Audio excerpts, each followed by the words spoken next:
Hi,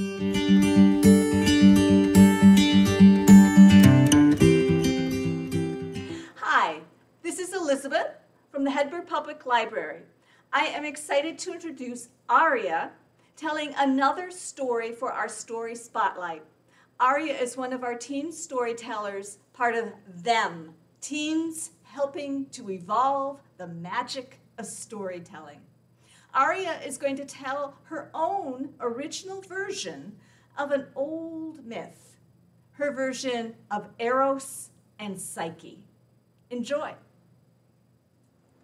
Hi, I'm Aria, and I'm with the T.H.E.M Storytelling Troupe. Today I'm going to perform an original story called Eros and Psyche, based off the story Psyche and Eros. Long ago, on Mount Olympus, there lived Eros, the god of love, and his mother, Aphrodite, the goddess of love. Both deities would travel the lands, making mortals fall in love whenever they pleased. But one day, as Eros was using his powers, making mortals fall in love, he thought to himself, well, he wondered what it would be like to fall in love. But when he asked his mother about it, to his surprise, she was quite upset. Eros, why would you ask such a question? I mean, the love that we make those mortals feel is just fake. It's just a spell. Real love is very hard to find, but you will never find it. And even if you did, no woman, mortal or immortal, would ever be worthy of you. Well, Eros was not satisfied with this answer, and against his mother's wishes, he decided to set out. He spread his wings and flew down from Mount Olympus in search of real love. And Eros flew and traveled for many months, but after being unsuccessful, he decided to take a break. So he settled down in a small village, and no sooner had he landed did he hear a commotion going on in the town square. And as he went over to look, he saw a group of young men gathered around a balcony, on top of which was a young woman.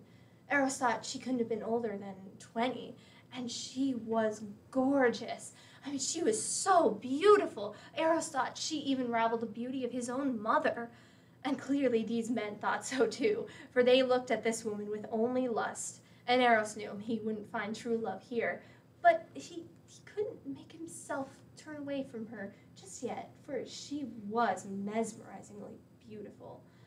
Just then, he heard a call from inside. "Psyche, come inside, dear." It was this woman's mother. And Eros was curious, so he turned himself invisible and flew up and followed Psyche inside. There, he found her arguing with her parents. For Psyche wanted to get married and move out, but her parents refused, for they said that no man would ever be worthy of her. Of course, Eros understood this, and like him, Psyche stood her ground, and she argued with her parents. When they would not relent, she stormed out of the house, and Eros, still invisible, followed her all the way past the village and out of it. And he followed her all day, and when the sun was finally starting to set, Psyche came upon a small cave and went inside. Eros did not need to follow her, for he knew that inside lay the Oracle of Delphi, and that she would tell Psyche her future. So Eros waited all night until the sun finally began to rise, and Psyche came out and walked back to her village and told everyone that the Oracle had said that she was destined to marry a fearsome monster, and he was waiting for her at the top of the mountain, and she must go to him immediately. So Psyche packed her things and started the long journey up the mountain. And as Eros watched, he was afraid, for he knew the journey was treacherous. And just as he feared, as Psyche was taking a step, her foot slipped, and she started to fall down the mountain. And Eros, he couldn't let her die, so he shouted, "Zephyrus, help me!" And Zephyrus, the god of the west wind, scooped Psyche up before she could hit the bottom and carried her all the way up the mountain to a small valley. After thanking Zephyrus, Eros looked down upon Psyche, wondering what he could do for her, when he heard a noise. Voices. His mother was nearby. Quickly, he went over to listen to what she was saying. She was talking to another goddess.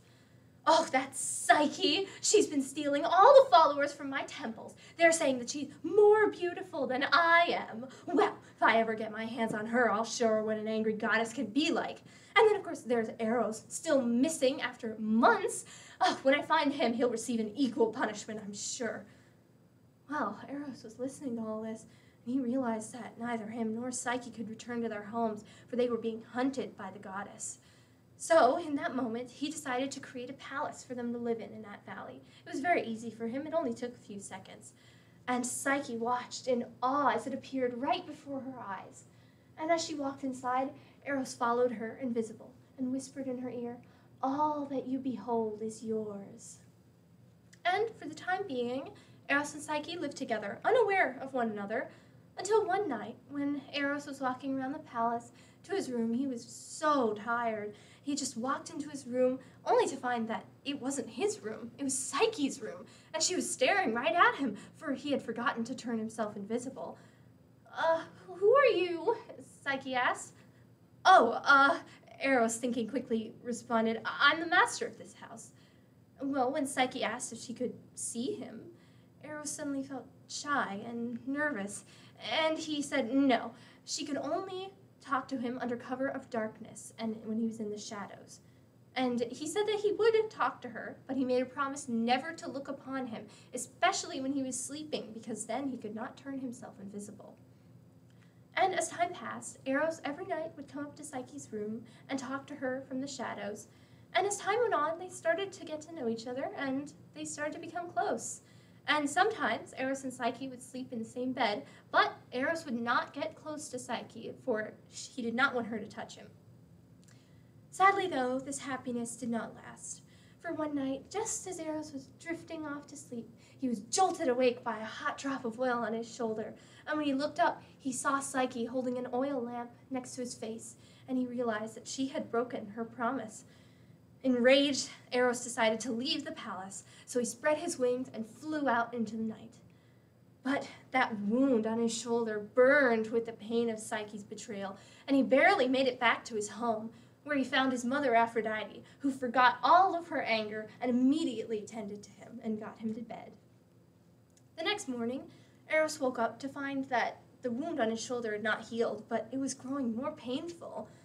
Then he heard his mother just outside his door, so he went to listen. "Would you believe it?" Aphrodite was saying to another goddess. "Psyche came to my temple this morning looking for Eros, of all people. She wanted to prove her love to him or something like that.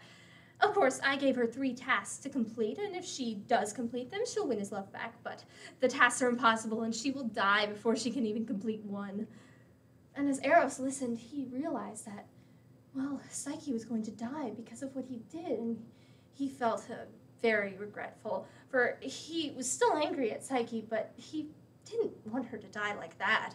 So he continued to listen to Aphrodite laying out all the tasks she would give to Psyche over the next few days. The next day, Eros woke up, determined to help Psyche. Although the pain in his shoulder was still there, he managed to fly out the window and to a barn, where Psyche was to sort out piles of grain. And of course, there was too much grain to be sorted out before nightfall, so Eros came down, invisible, to Psyche, and whispered in her ear, "Do not worry, for I shall help you." And he instructed her to tell the ants to sort out the grain for her. When he was finished, he flew back to his home and got into bed just as his mother came in. "Eros, have you been out at all today?" "What? No, of course not." "Oh, well, okay." And Aphrodite closed the door. The next morning, Eros woke up, determined to help Psyche with her second task. And although the pain in his shoulder was growing, he managed to fly all the way to a river, where Psyche was to cross it to shear some sheep on the other side. But the river was too treacherous to cross. So Eros invisibly went up to Psyche and said, "Do not fear, for I shall help you." And he told her to pray to the river god so that she may cross the river. And when he was finished, he flew back to his home and got into bed just as his mother came in to check on him. "Eros, have you been out at all today?" "What? No, of course not." "Oh, really? Well, you seem kind of out of breath. No matter. I suppose then you're not the one helping Psyche with her tasks. She's been completing them for some odd reason. She must have some help. But if it's not you, I guess you wouldn't mind me locking you in your room, because we don't want Psyche getting any ideas trying to find you or anything." And with that, Aphrodite closed the door and sealed the room with magic. The third day dawned, and Eros knew he had to get out of his locked room to help Psyche. Although his shoulder was really, really hurting him, he used almost all of his strength to break the spell and fly all the way to the underworld, where Psyche was to go and ask Persephone for some of her beauty. So Eros came, still invisible but barely, to Psyche and whispered, "Do not fear, my love, for I shall help you." And he told her how to get past all the dangers and go to Persephone. When Psyche came upon Persephone, she gave her the jar of beauty, and she told her not to open it under any circumstances. But when Psyche came out, she saw Eros, for he had been waiting for her. But he was so weak he could not turn himself invisible anymore. And Psyche went up to him, "Eros, what has happened to you?" And she looked at the jar of beauty and thought, maybe this could help him. So she opened it to find that there was not any beauty inside, but a sleeping spell that came over her and put her into a deep slumber. And Eros knelt beside Psyche and looked up. "Mother, gods, please awaken Psyche and make her immortal so that she and I may be married." And as Aphrodite looked down upon them, she realized that they had gone through quite a lot, and they did indeed deserve each other. So she awakened Psyche from her sleep and made her immortal. And as Eros and Psyche looked at each other, their hearts full of forgiveness, Eros's wound healed, and they ascended to Mount Olympus. And as they were rising together, Eros realized, holding Psyche's hand, that after all his searching, he had finally found true love.